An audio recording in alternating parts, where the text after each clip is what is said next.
हाँ तो भैया अपना नाम बता दीजिए पहले। मेरा नाम सौरभ त्यागी है। अच्छा, और आज जीएस का पेपर था, कैसा हो गया आपका? जीएस वन अच्छा गया पेपर। GS1 पेपर था। हाँ GS1। हाँ, तो क्या लगता है पिछली बार के कंपैरिजन इस बार कैसा लगा पेपर? सिंपल मतलब इजी था, टफ था, मॉडरेट, कैसा था? पिछली बार से थोड़ा अच्छा पेपर था। इसको मॉडरेट बोल सकते हैं। ज़्यादा वैसे भी क्वेश्चन ही थे, कुछ एक दो क्वेश्चन थे। जैसे एक क्वेश्चन था ज्योग्राफी का, व्हाट इज ट्विस्टर, तो किसी को नहीं आया लगभग। सबने तुक्का लगाया।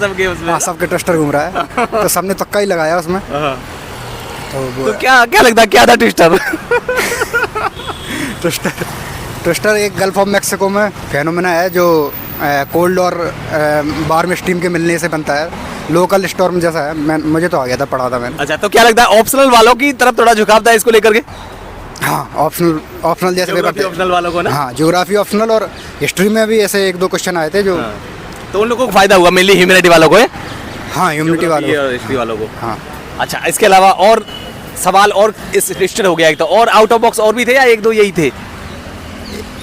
एक मतलब आउट ऑफ बॉक्स तो नहीं था, जैसे कई लोगों को नहीं आया ऑरोरास क्या होते हैं, ऑरोरा बोरियलिस और ऑस्ट्रेलिस।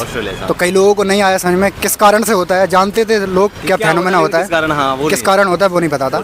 ये मैग्नेटिक इंट्रैक्शन से होता है, अर्थ की magnetic field and solar and sun की मैग्नेटिक फील्ड के इंट्रैक्शन से बनता है। अच्छा, और इसके अलावा मैं बात करूँ और बाकी के जो सिलेबस GS1 में और बाकी के सब्जेक्ट से, सोसाइटी हो गया, वर्ल्ड हिस्ट्री वगैरह और बाकी के सब्जेक्ट, उन सब में से कैसे सवाल थे? वर्ल्ड हिस्ट्री से एक क्वेश्चन आया था, वर्ल्ड वार 1 के ऊपर। अच्छा क्वेश्चन था वो भी। कैसा था, याद आ रहा है? हाँ, अच्छा था कि वर्ल्ड वार 1 में बैलेंस ऑफ पावर का कितना योगदान है, तो उसको क्रिटिकली एनालाइज करना था। अच्छा क्वेश्चन था। ऐसे करंट से रिलेटेड था क्या? अभी वॉर चल रहा है इधर उधर, और जो स्टैटिक क्वेश्चन है। स्टैटिक तो है, लेकिन क्या उन सब से इन्होंने थोड़ा सा मिक्सअप किया है क्या, लगता है? नहीं, ऐसा नहीं लगता इस क्वेश्चन। अच्छा, और इसके अलावा सोसाइटी वगैरह से कैसे सवाल थे? सोसाइटी और art and culture, society. Art and culture ठीक था, जैसे आते थे चालुक्य के बारे में, मतलब चोला और पल्लवा पूछा इस बार, तो वो सबको पता था लगभग, सबने कर दिया होगा। लेकिन क्वेश्चन सबसे अच्छे थे मतलब सोसाइटी के। अच्छा, किस तरह के थे? सोसाइटी के क्वेश्चन बहुत अच्छे थे। जैसे एक आया था डेमोग्राफिक विंटर क्या होता है, तो कई लोगों को पता नहीं था क्या कंसेप्ट है। तो और आया था सोशियो इकोनॉमिक डेवलपमेंट और अपनी डाइवर्सिटी है, उनका क्या लिंक है। मतलब अच्छे क्वेश्चन थे, सोसाइटी से तगड़े क्वेश्चन थे कह सकते, कई लोगों ने नहीं कर पाए होंगे। अच्छा, तो टाइम से हो गया पेपर या टाइम से पहले, कितनी देर पहले कर दिया था आपने? मेरा 2 मिनट पहले ही हो पाया था। अच्छा, 2 मिनट पहले हो गया था? हाँ। पूरा कंप्लीट हो गया? हाँ, कंप्लीट। अच्छा, ये आपका पहली बार मेंस लिख रहे हैं, दूसरी बार कौन सी बार लिख रहे हैं? मेरा पहली बार मेंस है। हाँ, पहली बार। तो अभी क्योंकि कल ऐसे का भी हो चुका है, आपसे तब भी बात हुई थी, और अभी GS1 का पेपर है दूसरा दिन पहला पेपर, तो कैसा लग रहा है अभी बाहर निकल के और पेपर दे करके? अच्छा लग रहा है अभी तक तो। आप देखते हैं, अभी मेन पेपर रह गए हैं। GS सेकंड और GS थर्ड सबसे कठिन टफ होते हैं, और GS4 में कंप्लीट करना सबसे बड़ा कार्य होता है।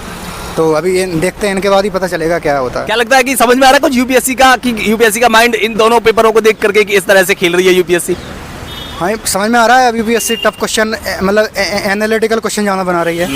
एनालिटिकल क्वेश्चन पे उनका फोकस है कि आपकी कितने डायमेंशंस में आप सोच सकते हो, उस पर ज़्यादा फोकस है। रॉट लर्निंग पर फोकस नहीं है उनका। क्या कहते हो, यूपीएससी को अप्रिशिएट करोगे क्या इसको लेकर के कि क्या तगड़े सवाल बना रहे हैं एकदम सोच समझ के? कोई वहाँ ऐसा जो सवाल बना रहा है, सोचने को मजबूर कर रहा है? नहीं है तो वहाँ सोचने वाले। मुझे लगता है वो कोचिंग में भी बैठे रहते हैं कि कोचिंग वाले एक क्वेश्चन बता रहे हैं तो ये तो पूछेंगे नहीं, इससे हट के पूछेंगे। तो तगड़े क्वेश्चन हैं और अच्छे हैं, ऐसे पूछना चाहिए, करना चाहिए ना। हाँ, अप्रिशिएट करना चाहिए। हाँ, बिल्कुल। अच्छा, टेस्ट सीरीज वगैरह आपने दी होंगे ऑब्वियसली, तो क्या टेस्ट सीरीज से कुछ सवाल मैच कर रहे हैं यहाँ पर? सवाल मतलब ये चालुक पल्लवा ये मैच है, ये तो वैसे तो मुझे लगता है यूपीएससी के फेवरेट है ये तो, है ना? फेवरेट टॉपिक है, कल्चर में पूछते ही है। और जाना तो मैच नहीं कर रहा, लेकिन फ़ायदा मिला है टेस्ट सीरीज से। अच्छा। और आपकी अप्रोच में थोड़ा सा जानना चाहूँगा सवाल मेंस के लिए, राइटिंग है ये, ताकि जो बच्चे देख रहे हैं, ऑडियंस जो हमारी देख रही है और जो तैयारी कर रहे हैं, उनको कुछ समझ में आए कि किस तरह से आंसर राइटिंग करें। मैं आपकी अप्रोच समझना चाहूँगा थोड़ा सा। आंसर राइटिंग में अप्रोच सबसे पहले तो इंट्रोडक्शन मौजूद होना चाहिए। इंट्रोडक्शन आप या डेफिनेशन से स्टार्ट करें, या जो टर्म पूछा गया उसे समझा दें, या कोई कोटेशन से स्टार्ट कर दें, या GS2 GS3 में तो डाटा से स्टार्ट कर दें। कोई इंटरनेशनल इंस्टीट्यूशन हो या इंडियन डाटा एजेंसी हो, उससे कंक्लूजन अच्छा होना चाहिए आपका। और बॉडी में मतलब बुलेट पॉइंट में लिखें, और डायग्राम बना दें तो अच्छा रहेगा। मैप वर्क बना दें, मैप जहाँ बन सकते हैं, अच्छा आंसर हो जाएगा आपका। अच्छा, एक और लास्ट सवाल मेरा ये रहेगा भैया, आप जैसे अब की बार आया आउट ऑफ बॉक्स सवाल ट्विस्टर, मान लो उसके बारे में कुछ पता ही नहीं है लोगों को, उसको कैसे अप्रोच करें? उसको लोग कर लेते हैं, इतना समझ गए थे लोग ज्योग्राफी कोई फेनोमेना है। हाँ। तो कई लोगों ने साइक्लोन से रिलेट कर दिया, कई लोगों ने स्टॉर्म बना दिया इसको, मतलब सही पता नहीं था, लेकिन फिर भी तो क्या मिलेगा उसमें कोई एक आध नंबर, आधा पौने नंबर? एक दो नंबर मिलेंगे, ज्योग्राफी के टर्म लिखते होंगे, मिल जाएंगे। पेपर अच्छा गया। अच्छा गया। हाँ। अच्छा, कौन सा अटेम्प्ट है आपका ये मेरा तीसरा अटेम्प्ट है। अच्छा, इससे पहले आपने मेंस दिया है? नहीं, मेंस पहला है। अच्छा, पहली बार मेंस। तो कैसा लग रहा है मेंस देकर के इस बार? अच्छा फीलिंग है। आगे आ जाइए, पीछे हो जाइए। अच्छा, कैसा लग रहा है? अच्छी फीलिंग है। हाँ। तो क्या जिस तरह के सवाल थे, पहले तो मैं आपसे जानना चाहूंगा सवाल किस तरह के थे, कि ऐसे में जैसे कहते हैं फिलोसफिकल ऐसे ज्यादा था, या फिर साइंस टेक से रिलेटेड ज्यादा थे, या फिर सोशल इश्यूज से थे, या फिर हिस्टोरिकल थे, पॉलिटिकल था, किस तरह के सवाल थे मेनली? ऐसे सारे डायमेंशन से थे, साइंस टेक भी था, पॉलिटिकल भी था, फिलोसफिकल भी ऐसे था, सारे ऐसे थे। अच्छा, कौन सा पार्ट आपको इजी लगा, कौन सा टफ लगा, पार्ट ए या पार्ट बी? मुझे तो दोनों सरल लगे, लिखने में इजी था, मैंने प्रैक्टिस अच्छी की थी, अच्छा अच्छा। तो मैं लिख पाया, ढंग से लिख पाया। क्या आपने टेस्ट सीरीज वगैरह दी थी ऐसे की? हाँ, टेस्ट सीरीज दी थी। अच्छा, कौन सा सवाल आपने अटेम्प्ट किया ऐसे, पार्ट ए में और पार्ट बी में कौन कौन से ऐसे आपने कवर किए? पार्ट ए में कवर किया, दूसरा ऐसे किया कवर, याद आ रहा है कुछ?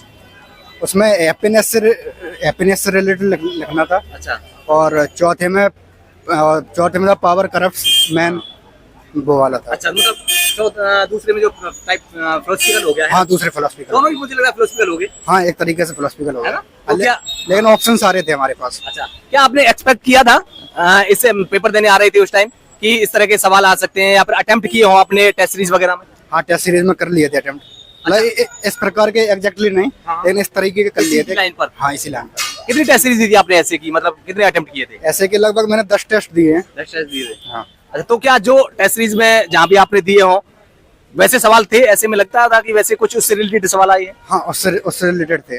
तो मतलब फायदा हुआ टेस्ट सीरीज का? हाँ, बहुत फायदा हुआ। अच्छा, हाँ, फायदा हुआ। अच्छा, तो मैं थोड़ा सा और जानना चाहूंगा कि आप पिछली बार की कंपैरिजन इस बार की अगर ऐसे की बात करूं मैं, तो क्या सेम था, मतलब इजी था, मॉडरेट था, या टफ था पिछली बार से? पिछली बार की अपेक्षा ये मॉडरेट था। मॉडरेट था। अच्छा, तो और इस बार जो है कौन सा पेपर फिलोसफिकल लाइन पर ज्यादा था आपने बताया, तो क्या यूपीएससी थोड़ा फिलोसफिकल की तरफ बढ़ रही है, ऐसा कह सकते हैं? हाँ, पिछले लगभग 3 सालों से फिलोसफिकल की ओर बढ़ रही है। तो क्या जो स्टूडेंट्स तैयारी कर रहे हैं, मेंस की अगली बार लिखना चाह रहे हैं, है ना, उनको किस तरह के टॉपिक्स पर ज्यादा पकड़ बनानी चाहिए? उन्हें फिलोसफिकल टॉपिक पर ज्यादा पकड़ बनानी चाहिए, क्योंकि उन्हें लिखना ज्यादा कठिन होता है। क्योंकि जो पॉलिटिकल रिलेटेड होते हैं, सोशल रिलेटेड टॉपिक्स होते हैं, या एनवायरमेंटल टॉपिक होते हैं, उन्हें आप लिख सकते हो, क्योंकि वो आपके जीएस के सिलेबस से होता है उनका कनेक्शन। लेकिन फिलोसफिकल टॉपिक सबसे हार्ड होता है लिखना, इसलिए उनकी प्रैक्टिस ज्यादा करनी चाहिए। किस तरह से ऐसे को लिखना चाहिए, क्या अप्रोच होनी चाहिए ऐसे की? ऐसे पहले उसको डिसइंटीग्रेशन करो टॉपिक का। अच्छा। उसके माइंड मैप क्रिएट करो कि उसके क्या क्या डायमेंशंस हो सकते हैं, ऐसे पॉलिटिकल, फिलोसफिकल, इकोनॉमिक डायमेंशंस, या इसके टॉपिक किसके बारे में है, टॉपिक के अलग अलग डायमेंशंस। और ऐसे इंट्रोडक्शन अच्छा लिखना सीखें, कंक्लूजन अच्छा लिखना सीखें, मतलब कोटेशंस पढ़ें लोगों के, और मतलब किताबों के नाम इन्वॉल्व करें उसमें, और स्टोरी अच्छी शामिल कर दें। आपने शुरुआत कहाँ से करी थी? आपने पार्ट ए में हैप्पीनेस का बताया आपने, तो उसकी शुरुआत क्या किसी कोटेशन से करी थी, या फिर डायरेक्ट कोई और चीजों से करी थी आपने? कैसे कोई स्टोरी वगैरह से करी थी, किस तरह से करी थी? मैं तो हमेशा स्टोरी से ही करता हूँ। स्टोरी से करते हो? हाँ। अच्छा, इस बार की क्या स्टोरी थी उसमें थी? स्टोरी मैंने महात्मा गांधी से स्टार्ट की थी। महात्मा गांधी से, हैप्पीनेस से रिलेटेड है ना? अच्छा अच्छा। स्टोरी आप बना सकते हो कुछ भी उसी समय, ओके किसी भी टॉपिक पर। तो क्या कहेंगे स्टूडेंट्स को जो तैयारी कर रहे हैं, उनको क्या कहना चाहेंगे उन्हें कहेंगे पेपर को देखते हुए? उन्हें कहेंगे तैयारी अच्छे से करें, फिलोसफिकल ऐसे पर ज्यादा फोकस करें। हाँ। क्योंकि वही लिखना कठिन है, और ऐसे तो आप आराम से लिख सकते हो। बस यही है, अच्छे से तैयारी करें, पढ़ें। और अभी तक यदि यूपीएससी में तैयारी करना चाहते हैं तो पहले कुछ कर लें, तब करें तैयारी। Okay, thank you bro, all the best आपके लिए।